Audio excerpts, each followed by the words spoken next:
Public safety is one of the City of Las Vegas's top priorities. It's also one of my priorities. I'm Councilwoman Nancy Bruni. I represent Ward 6, which encompasses Arbor View. In recent months, the city and others in the Valley have been working on various measures and enhancements to improve road safety, including pedestrian safety, especially at our schools.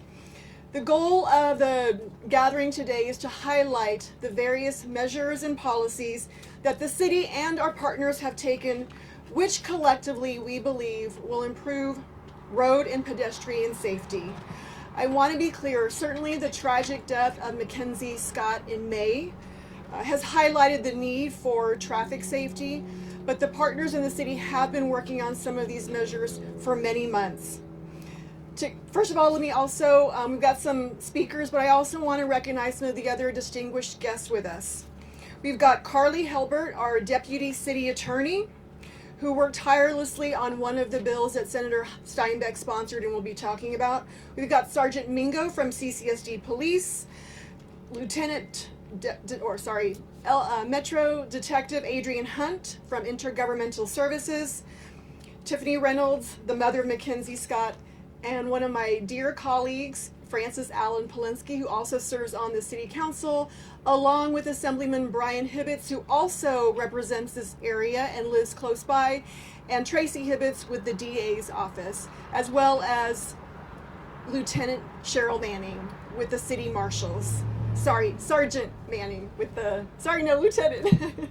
Anyway, the person I'd like to call up first is Joseph Norby, our City of Las Vegas Traffic Engineer and Deputy Director of Public Works. Thank you, Councilwoman. It's a pleasure to be here.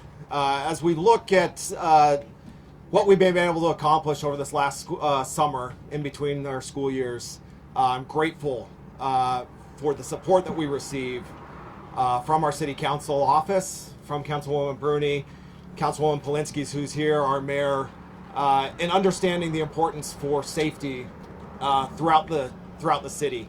Several years ago, the city implemented and adopted our Vision Zero action plan, which highlights and works towards reducing and eliminating serious injury and fatalities on our roadways. Although it's tragic, the reasons we are here today as we highlight and remember McKenzie Scott, I'm grateful and honored to be here to be able to help turn on to activate this new pedestrian activated flasher here at Arbor View High School. Over the last several months, our team has worked to gather together, in some regards, some spare parts, some things that we had off the shelf that were ready to go from various projects and different things that we've been able to do. So behind me today, we'll be activating a new, what we call an RRFB, rapid rectangular flashing beacon here on Buffalo Drive. It is pedestrian activated. It'll be activated throughout the entire day. Any pedestrian that goes through can hit the button and activate the flasher system. With this enhancement, we've refreshed a lot of the pavement markings, the signs within the school zone, and worked with my team. I'm grateful for our traffic operations team and recognize them and their support in making this happen in a short time period.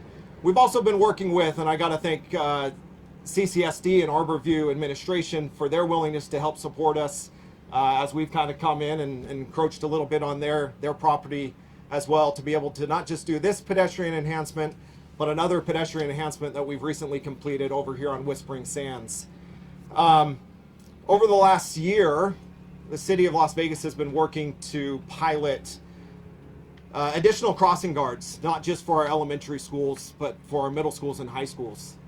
Last school year, we were able to highlight a couple expansion pilot projects that happened at Cimarron Memorial High School and at Gibson Middle School.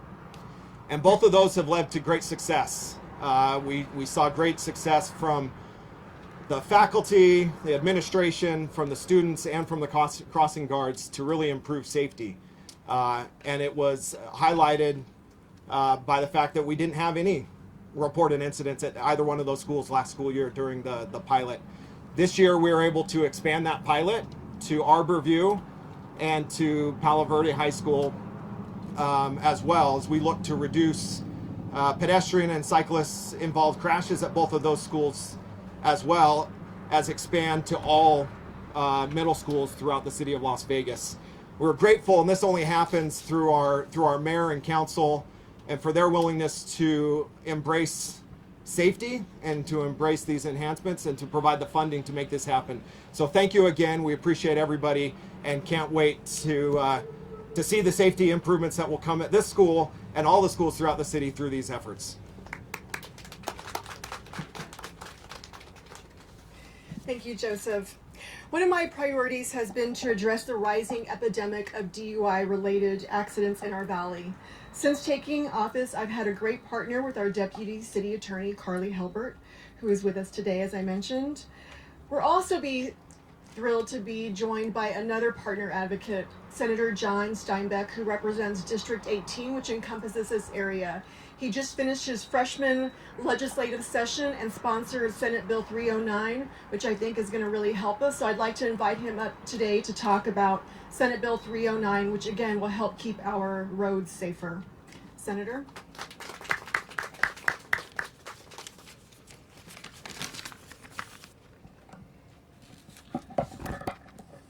Thank you, Councilwoman. I appreciate it. I first want to take a moment to again give my condolences and support to McKenzie's family and her friends. I didn't meet her, but I do understand she was a wonderful young lady. So I wish she was here today, of course, like we all do. And I am very glad to have this new safety signal in place, and believe it will be very effective. In January this year, I retired from the Clark County Fire Department, where I was the chief, and that was after nearly 35 years. I will tell you, many of the worst calls that I ever went on were accidents resulting from somebody driving under the influence. I was first on scene when we had 6 kids killed on the North I-15 near the Speedway many years ago by a young lady that was smoking marijuana. I was on a call in which we had a drunk come up and killed 3 generations on the 4th of July that were just in their yard. Killed mom, killed the daughter, killed the granddaughter. Every one of these calls, I've been on hundreds of them, every one of them sadden me, but they also infuriate me. Every DUI accident is 100% preventable. Driving under the influence of alcohol, marijuana, or other drugs is reckless, selfish, and stupid. We need to continue to aggressively attack this problem, adding additional consequences with resources. When I was recently elected to the Senate, I immediately knew that this would be a priority, as it's one of my very top concerns. So I introduced SB 309, which eventually passed unanimously. This bill delivers stronger penalties for offenders with multiple DUIs, closes legal loopholes, and increases the number of offenders that will be required to enter into court-ordered treatment programs. This is a good law that will save some lives. Now, is SB 309 strong enough to stop the majority of our DUIs? Sadly, no, it's not. But the additional consequences will cause some offenders to change their behavior, and if this only saves one life, which it'll save more than one, it will be worth it. Our work is only beginning. 2 other excellent DUI bills never made it to vote in the legislature, one of which was our governor's. Both of these bills should have passed and became law. I even had to take out important provisions out of SB 309 that addressed the rampant marijuana use among irresponsible drivers in Nevada. And this had to be done to get the bill passed. We have to make public safety and the lives of innocent and wonderful people like McKenzie our top priority. We need to make the deterrent and the consequences so strong that the thought of driving under influence is as unthinkable as shooting into a crowd. DUIs are unacceptable, and always remember, what we allow, we encourage. Please hold lawmakers accountable to protect our friends and our family. I want to thank everybody for being here today, and especially God bless McKenzie, her mom, Tiffany, and the rest of her family and friends. Thank you.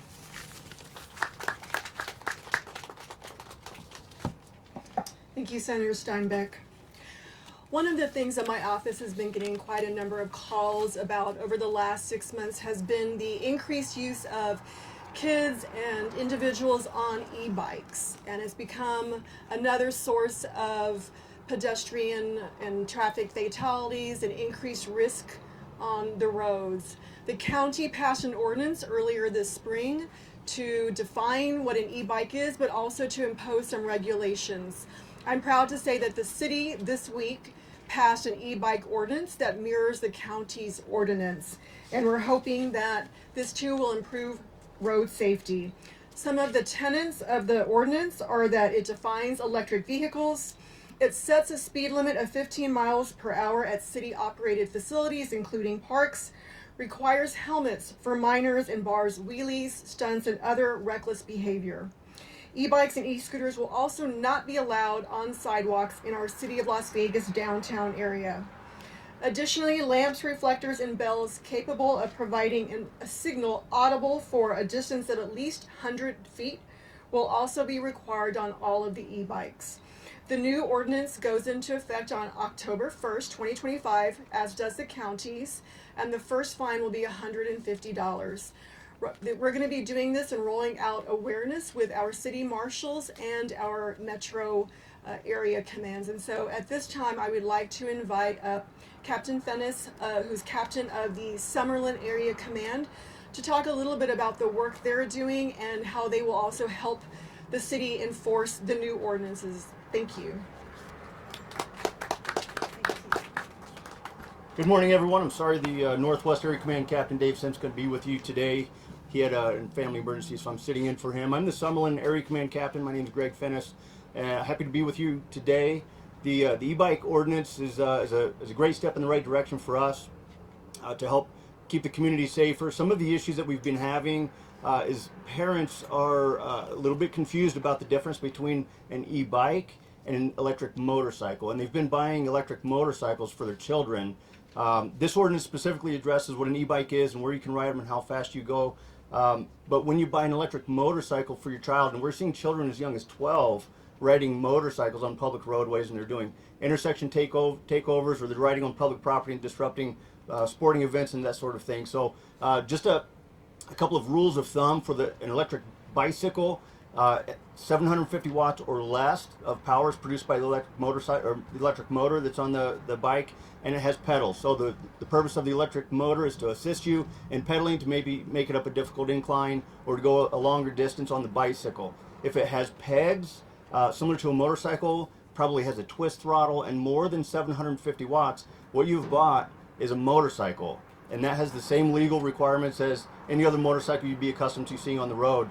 Would have to have insurance and registration, a Class N driver's license, a DOT helmet, and all of those sorts of things, turn signals. So please, to the parents out there, please do some research before you buy one of these things. Be careful about, it'll probably say on the website if it's street legal or not. If it has a message like that saying it's not street legal, then it's probably a motorcycle. Maybe look for something else that has pedals and has a speed restriction device on it. And be careful, the kids know how to bypass some of those speed restriction devices as well. So just be aware of that when you're buying these things. And I thank the City Council for passing this recent ordinance. And we, as a police department, will be familiar with it when it takes effect, and we'll be enforcing it right away. So thank you very much. At this time, I'd like to invite our trustee, Lydia Dominguez, to come up to share what CCSD and the CCSD police will be doing this year to help protect our students as they return to school. Thank you, Councilwoman, for inviting me here today. My name is Lydia Dominguez. I am the Clark County School District Trustee for District B. Arbor View falls under my district.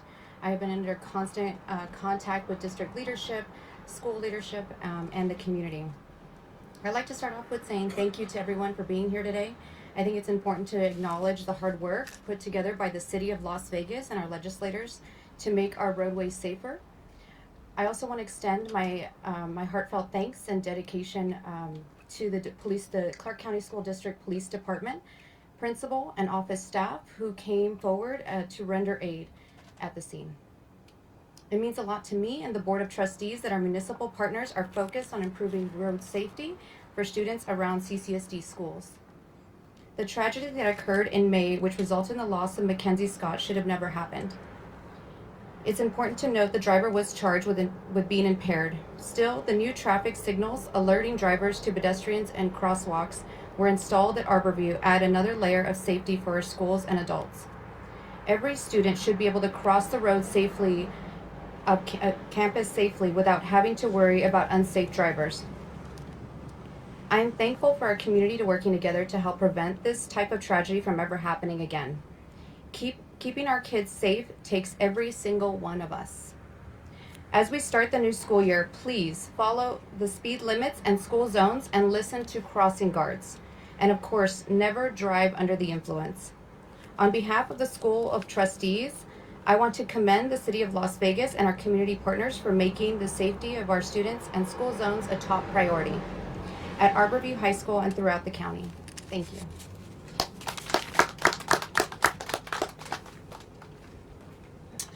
And now I'd like to invite Christa Holloway up to share a few words. As Joseph Norby indicated, we will be getting crossing guards here at Arbor View this fall, which we're so excited about. But Christa and a group of volunteers have done a lot of work trying to keep our kids and our community safe, starting Walk Safely Las Vegas. Thank you, Councilwoman and the City of Las Vegas and the school district for everything you've done to help support us in our ventures in trying to keep this crosswalk safe. So Walk Safely LV, I created it after McKenzie Scott had sadly passed because our students deserve better. They deserve a safe place to get to school and get home. So I decided that it was time to step up, get parents out here and keep our kids safe so that they can have a great day at school and they can get home safely. So our mission is to continue this throughout the city so that other students have the safe route to school, just like everybody deserves. Thank you. Again, thank you all for being here, and now I'd like to close out the program inviting McKenzie Scott's mother, Tiffany Reynolds, up to say a few words and to give us some maybe words of inspiration as we start the new school year. Thank you.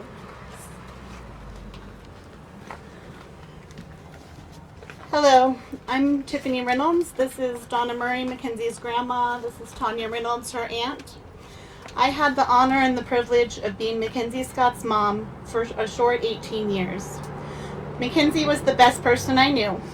She was an inspiration to us all, a light in the dark. Losing her has devastated our family and this community. Losing a child is something no parent should have to go through. I actually haven't been able to leave my house for months. I didn't want to come out here today and look at this crosswalk. But I decided to come because it's important to show up for Mackenzie, for our Arbor View family, and for the community that we love. It breaks our heart that it took Mackenzie's death to finally implement these safety measures.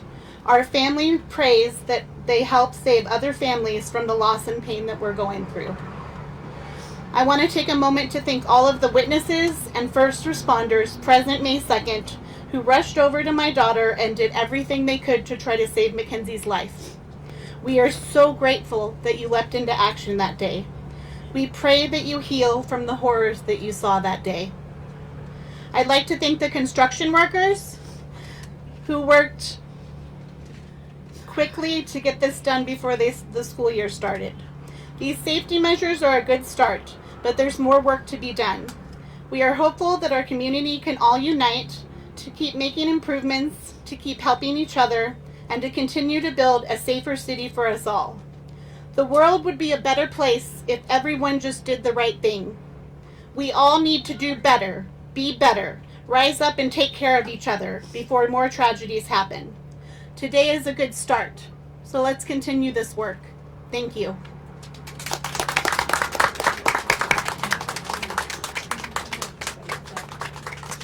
Thank you again for everyone to everyone for being here, and I think you've heard that we collectively there are quite a number of safety measures and enhancements that will go a long way to keeping our students and our pedestrians and our roads safer. So thank you, and please join us. We're going to be walking over to turn the light signal on.